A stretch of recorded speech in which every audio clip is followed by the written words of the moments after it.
Good afternoon, everybody, and welcome. I know Johanna's kind of mentioned a couple things as we're getting started here, so I will just reiterate that we're going to get going. We've got a lot of staff here to assist with questions today, and I'll just introduce myself before I turn it over to Jim Rice, who's our Director of Financial Aid.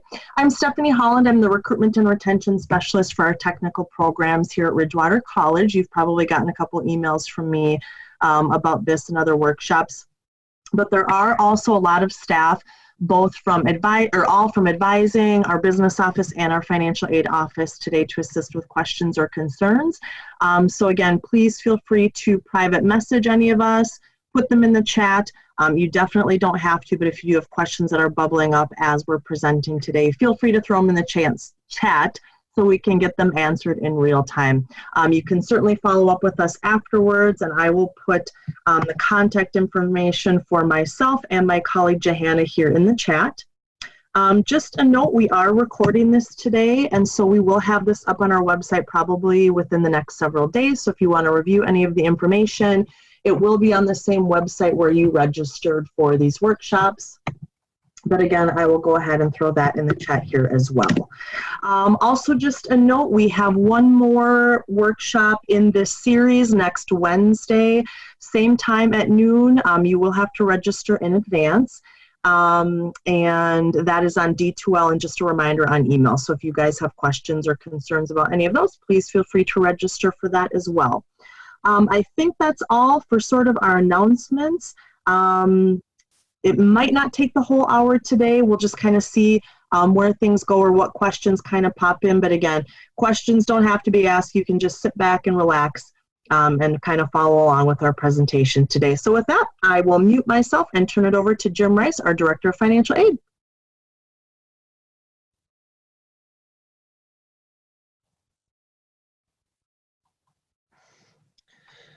Oh, good afternoon. It's great to have you all here today.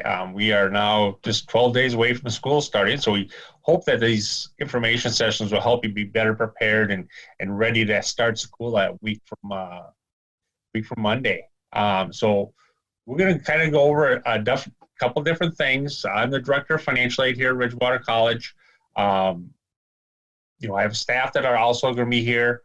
We also have the business office talk about some of the processes that they do and how they're going to help you with their part of this.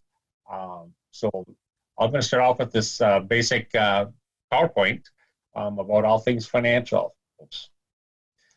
Here's some key contact information if you need to contact anybody. There's a student services number.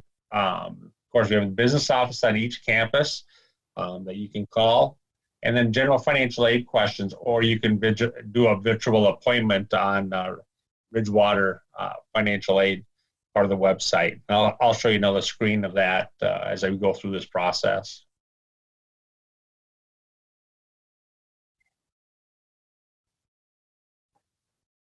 So questions about tuition and fees, and I'll just get this started. You can see that information on the website. And then there's some information about will fees be assessed for online courses. And these are bullets that are a brief description as to how we determine whether those fees are required. And it's basically if a student is taking a course that was originally scheduled to be online, that there will be a fee applied. And then you can see on the right-hand side what the basic tuition rate is. And there are additional course-specific fees for tuition. You can see those listed below. Do you have anything to add to that, Jenny? No, just that the rates do vary, and then there is no parking if your class was switched from online or from in the classroom to online. They're not being charged parking. Super. Jim, if we can just pause, if you're able to go into the presentation mode, it'll make the screen a little bit bigger. And then just a reminder for everyone that, like I said, we have our team from the business office. So Jenny is one of our folks, and she works on the Hutchinson campus. We also have Wilmer campus help represented, and then Stephanie and I. So please post any questions that you may have. Is that better? Yes, for my eyes, that is better. Thank you. When I tried to do my sharing, it went only gave me the option of doing it to the PowerPoint open, not the presentation parts.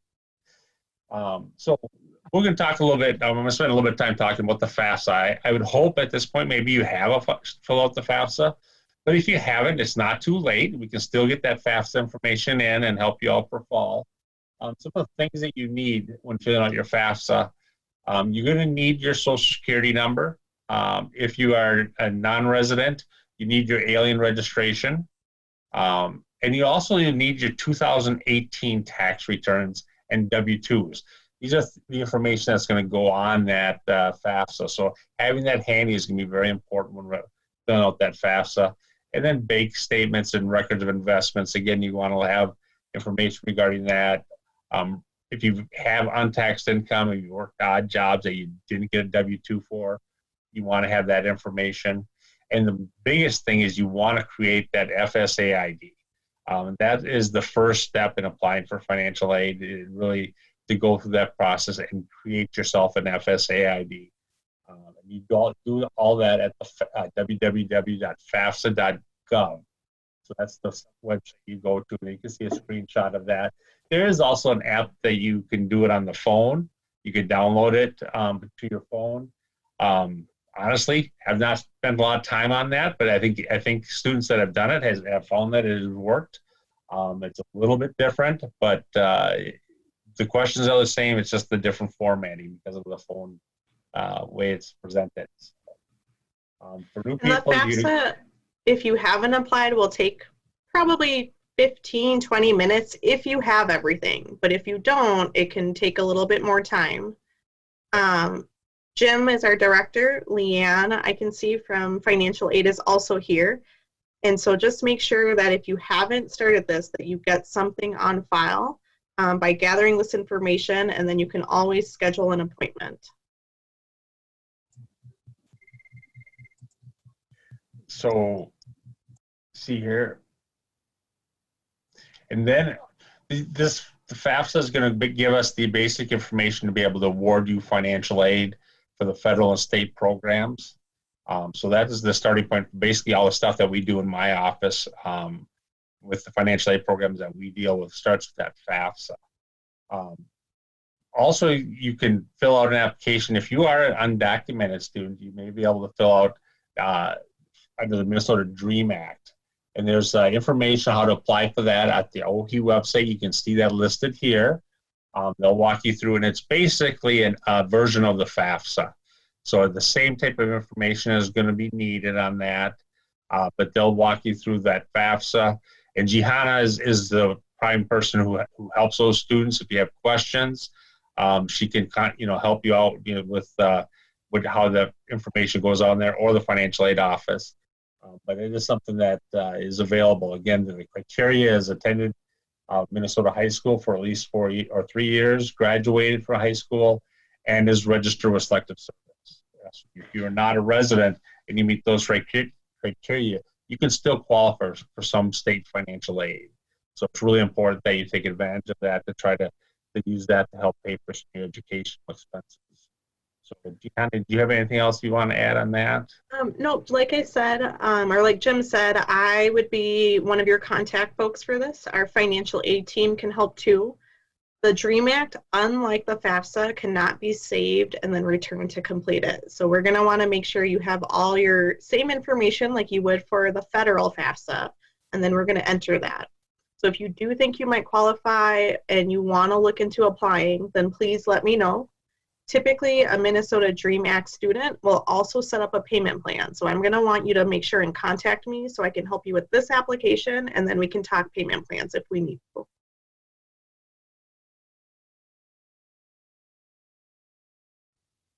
So I've just been given a message that I got to make sure I look at my camera. I have my other screen up with my presentation, so I'm getting used to this. So you bear with me. I'll try to make that adjustment. There are basically 3 types of financial aids. Grants, those are the things when you apply for using the FAFSA or the DREAM Act that don't have to get paid back. So those applications then themselves will determine your eligibility for those grants. And then there are student loans, which is a component of the federal financial aid primarily, federal direct loans. There's 3 steps that you need to do when you want to decide to apply for the loan. We'll tell you what you qualify for, and then it's up to you to determine what you want to borrow. And then once you decide that, you complete what's called a promissory note, which is your promise to pay it back. You also do complete entrance counseling. And this is basically where you'll learn about student loan borrowing. So we'll talk about the rules that are there, what to expect in repayment or when you're done with college. And so lots of different information. It takes about 10, 15 minutes to go through and do that. When you are awarded financial aid, you'll see these things listed in your award notification. So it's kind of just like a checklist. And we have links that you can go down and complete all these in order so that we can get you through and get that loan applied for if you need that help. And lastly is the work study program, employment program. We have federal and state work study on our campuses. This year is going to be a little bit challenging. We're still trying to figure out everybody who's going to be on campus, but we've been posting jobs as we've been notified of campus jobs that are available. And then we do have off-campus positions that are available. The pay for that is $10.75 an hour. And it's just like a job. You get paid every 2 weeks. The check, you can sign up for direct deposit. That check would be deposited in your checking account or savings account. You do have to qualify for it. So it is an eligibility criteria that we have to look at, and you have to have what's called need in order to get that. So if you are interested in work study and you weren't awarded it, you can always contact us and we'll review your application and your financial aid information to see if we can get you eligible for work study. Because that is a great program, if you don't have a job that we maybe could help with. So I would just want to add, so everyone knows that grants and work study, like Jim said, you have to qualify for. So those are options that a lot of people want, but don't always get. Student loans, these are your federal loans. These are going to be your subsidized and unsubsidized loans that you see. When you do your FAFSA, you will get an estimate telling you about grants and loans. It's important to read the expectations and complete those forms, even if you haven't decided about accepting, because if you wait until that Friday, then you try and accept it, those 2 forms that Jim talked about, entrance counseling and master promissory notes, those take about 24 hours to process. So we won't be able to fully send that balance to your bill unless you complete those forms. With this, it's important to know that even if you don't qualify for these types of federal aid, please talk to your advisor or reach out to the business office or financial aid so we can talk to you about those payment plan opportunities, and if we can connect you with our scholarship coordinator, we will do that too. But the first step is to review your FAFSA and then contact us if you have questions. Yes, and again, with the student loans, if you are a student transferring to us and you've done a student loan before, you've probably completed entrance counseling, that information will come to us once you've applied for that loan, and also the promissory note. Maybe you already have a promissory note on file, and that we can use that same promissory note, because you only have to do one promissory note every 10 years when you go into college.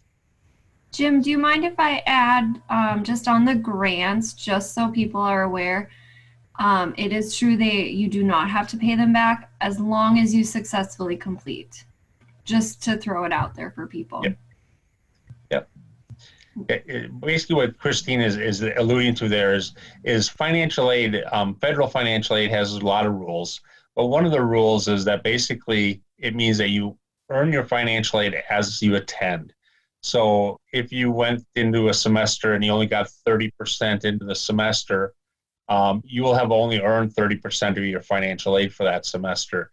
The balance would end up having to be refunded back to the financial aid programs, and it could end up causing you then to owe a balance. And that's where the business office comes in, because once they have that balance, we're not able to help you anymore because of that rule, that we had to take that financial aid back, and then they would help you and then work with you to get that payment made so you can pay that tuition and fees.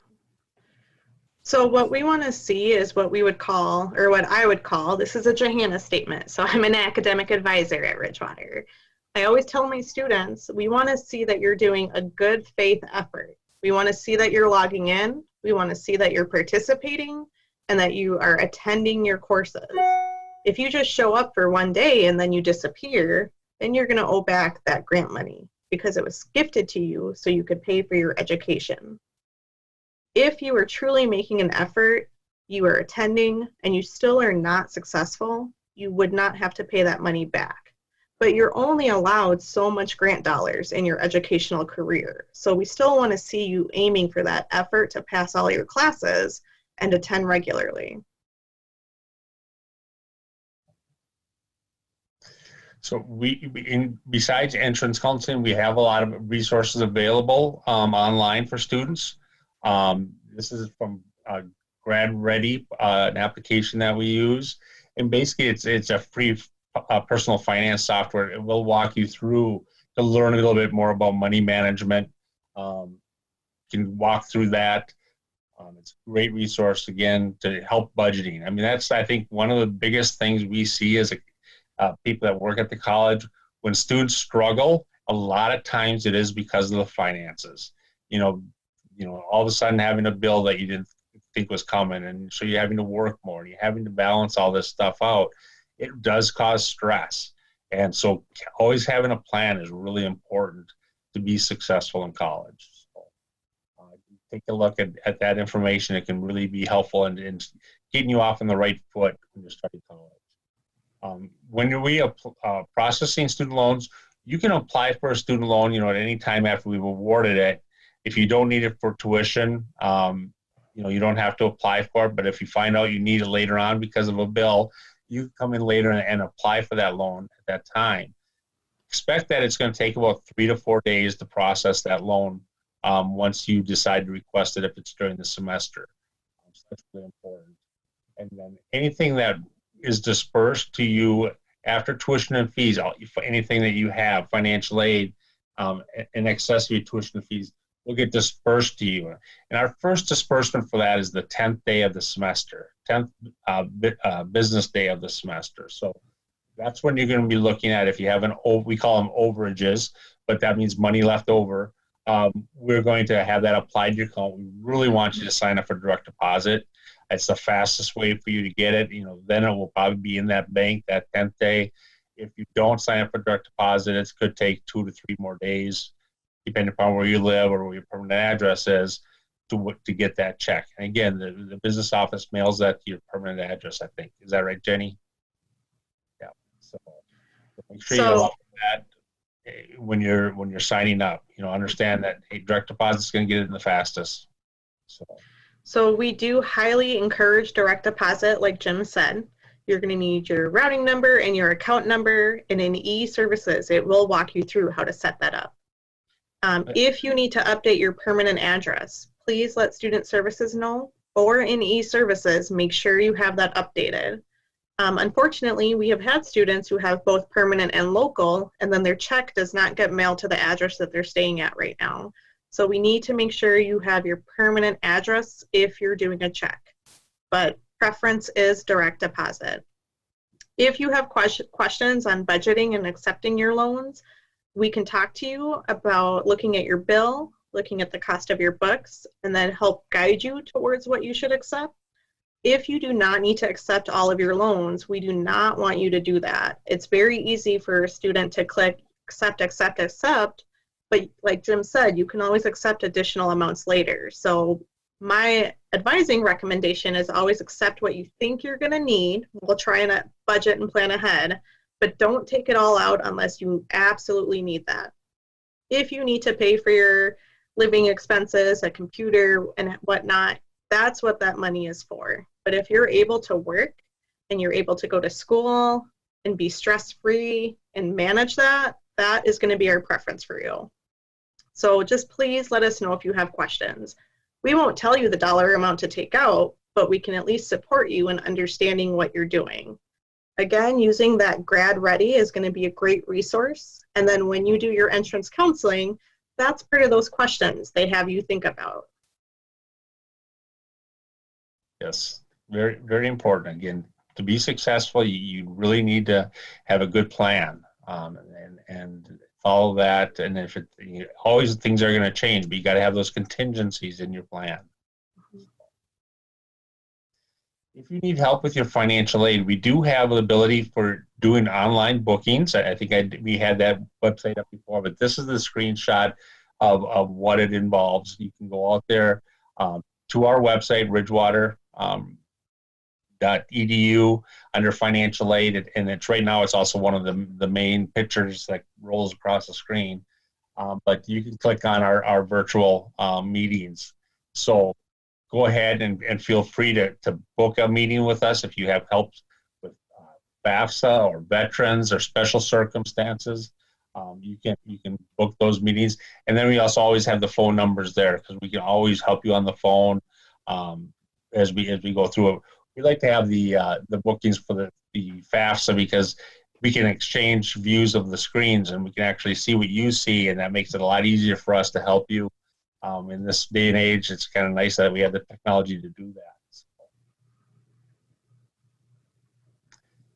And then we can go on to e-services, and I'm not sure, Gihanna, do we want Jenny? Do you want to take care of some of this information? So, Go ahead. okay, I was going to say I can attempt it, but then I'm going to lean on my colleagues just to make sure I'm answering everything correctly. So what I did is I went into e-services, and we just have, this is a general message that you're going to see. In this case, you see quite a bit of schools because this is actually my profile, but most likely you'll only have 1 or 2 schools. When you log into e-services, you are going to see many tabs on that navigation pane. And so you should see that financial aid and that bills and payments section. The first thing that I recommend is go to financial aid and check your award letter status. If you have enough financial aid, follow the steps to accept your loans if you're doing that, or you will need to confirm you are not accepting loans. That is a question in there. So we still need you to acknowledge your award letter. 1 second, Johanna.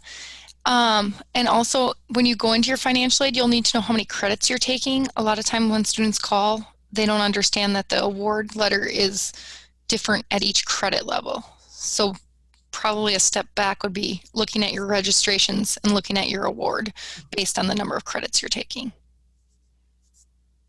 And Sorry. there is so step back would be go courses and registration, view modify your schedule to confirm the number of credits you're in, then click on financial aid. Once that opens, you'll see a couple different windows on how to view your award letter. One of them being a view by credit number. So that's where you can play around and say, I'm at 12 credits. You'll see how your grants may or may not adjust, and same with student loans. A minimum you need to be registered for is typically 6 credits. If you do not have at least 6 credits in general, you may not be eligible for the financial aid, at least for student loans. So it's important to look at that credit level because that will adjust your award number for you. Once you've done that, if you go to bills and payments, you'll see a couple different options where you can make a payment right away. So you can pay $300 down and then pay off your bill by the, Christine and Jenny, is it the 15th business day? Yes, I believe you're correct. And then the options are you can also enroll in a payment plan, which will spread out your payment options. And we'll have some screenshots so you can see what that may look like, but that will vary depending on what you set up. An important option I want to point out is the give someone access to pay my bill. You all are protected by FERPA. We cannot recognize, acknowledge, or share your information with anyone without that permission. So you should be giving them permission in here so they can access your bill. And then you should be completing an authorization to release information. We need those 2 things on file, or even if someone wants to pay your bill, we cannot access that information. So we need to have your permission. Johanna, can I jump in a second? Mm-hmm. I just wanted to let you know that that 15th day is September 14th for fall semester. And then also the give someone access to pay my bill. Honestly, if you already have the FERPA, the authorization to release student information filled out, you don't even have to do this one. So that other form kind of covers it all. This one more so just gives them access to look at your bill online. Right, but if they're going to pay the bill online for someone, they do have to do this part. Yes. So if the parents are going to do this, they do have and pay it online. It has to be there. If they're going to call in and pay or come in and pay, then they need to do the online form. Yes, thank you for clarifying that, Jenny.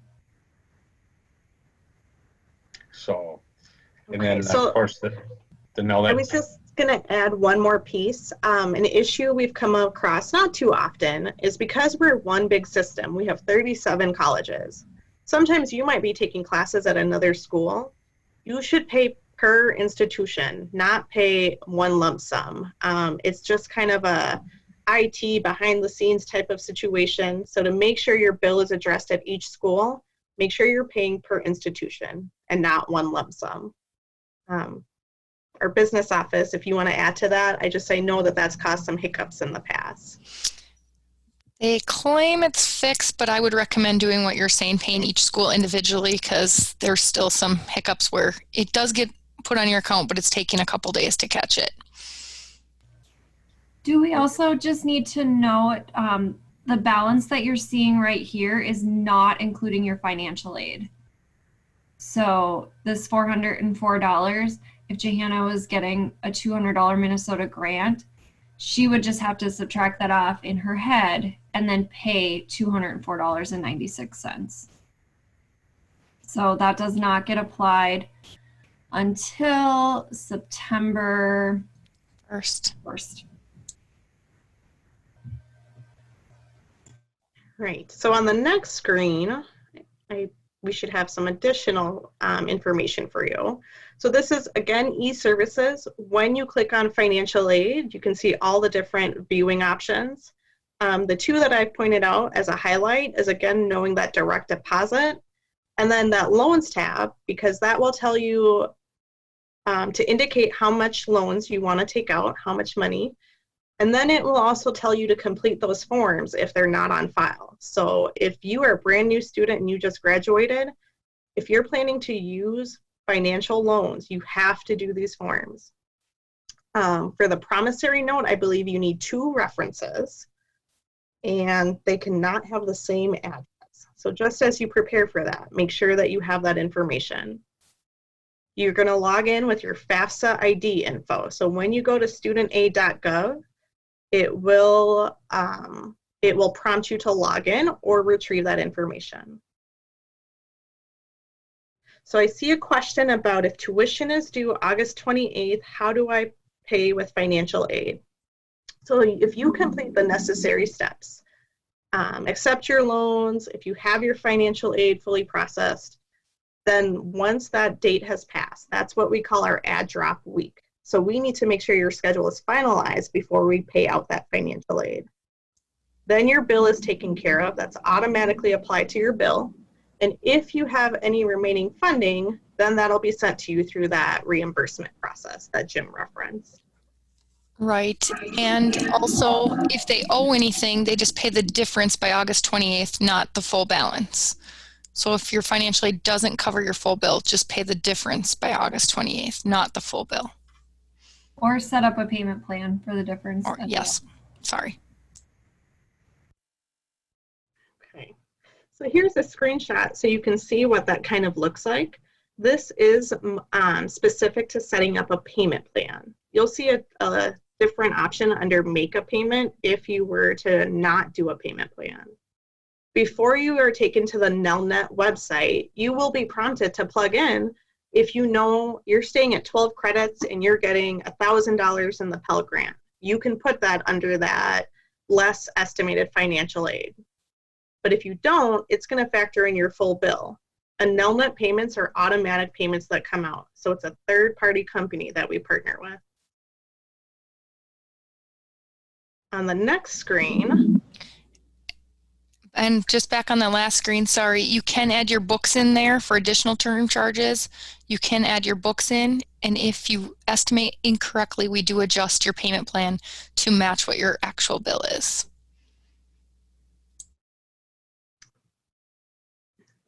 So on the next screen, this is just an example of what you might see once you've created your Nelnet account.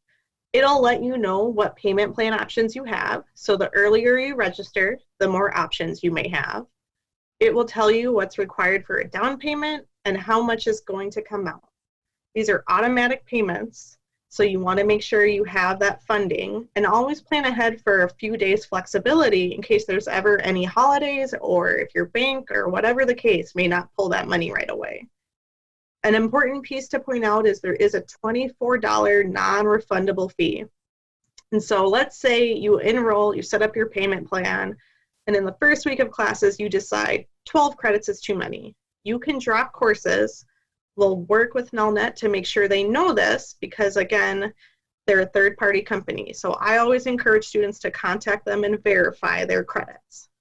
You won't be refunded for $24, but your remaining balances that get pulled out will be recalculated.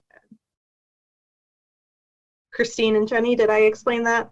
Yeah, and you're always welcome to call Jenny or I, and we can manually go in and make those adjustments.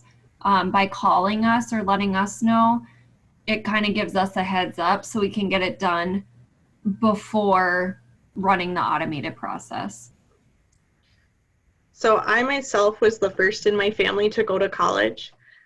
In my first few semesters, I did just accept a lot of loans, and I wish that I had been told, or maybe better yet, had listened to my advisors when they talked to me about this process, and that I knew more about payment plan options, or that I knew that I could make payments on my loans even though it's not required. So if you ever have questions on this stuff, please let us know, even if we're not the right person. As you can see, as a college, we work together. We've got our business office, our financial aid, advising. We want to make sure that we're supporting you the best that we can.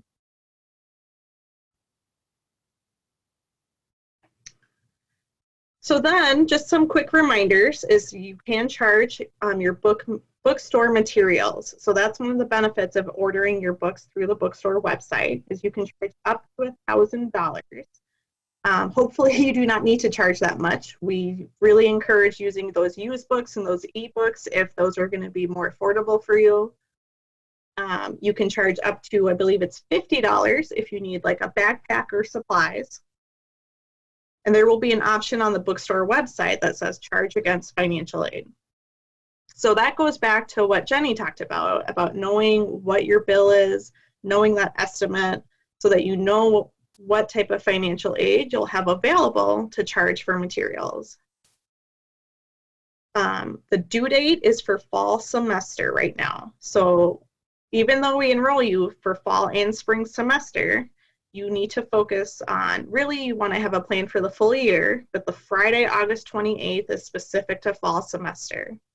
If you don't meet one of our payment requirements, you can be dropped from your classes.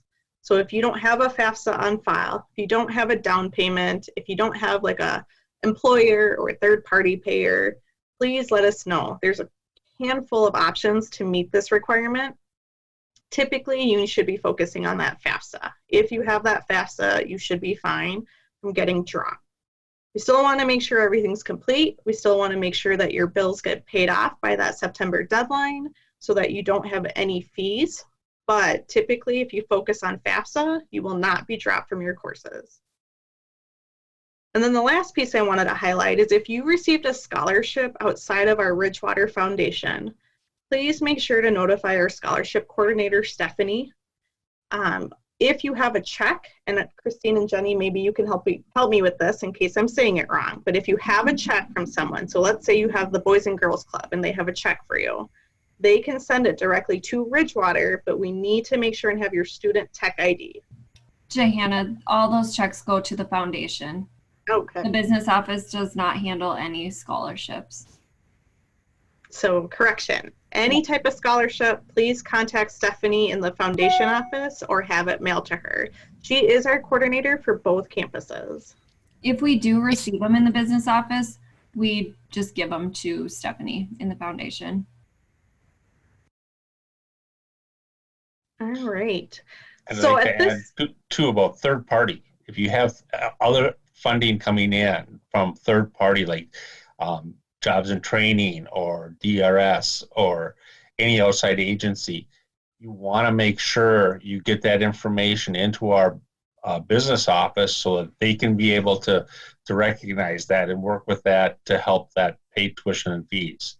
That's a key part. They need that information. As well as if you're a veteran, make sure you get your veterans information in so you don't get dropped too, because if we don't know that you're a veteran, you could potentially end up dropped. Sometimes their funding is always delayed, so seems like it's always a waiting game with them.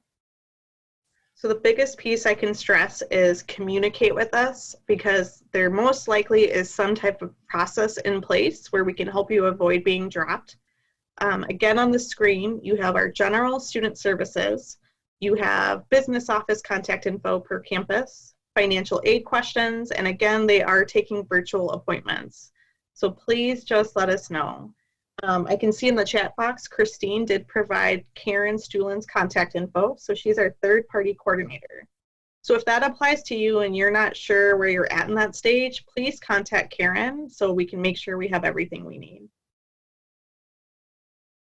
Otherwise, if anyone has questions, you're welcome to unmute yourself and ask the question. You can private message Stephanie, she is our host, or you can message the whole group.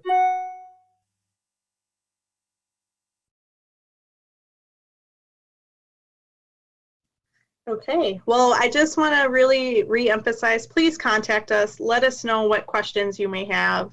And if you go through that e-services portal, review the business, review the bills and payments tab, review the financial aid tab, and just make sure you let your academic advisor know or you reach out to us in student services. Just remember, we're all here to help you get through this and get ready for the semester to start. It's coming up pretty quickly. So Can I I just usually add, say that we look forward to seeing you, but now with the way things are, this is almost as good as we get. So. I also just want to add that you can call myself or Jenny regardless of what campus you're on. Sometimes financial aid can be a little more specific, right, Jim, to the campus. Right. So for that you want to, but for the most part, Jenny and I, it doesn't matter what campus you're from, either one of us can help you. And we do have a shared line too that rings to both of us if you need. And that's 234-8596. I'll throw it in the chat, Jenny. Thank you.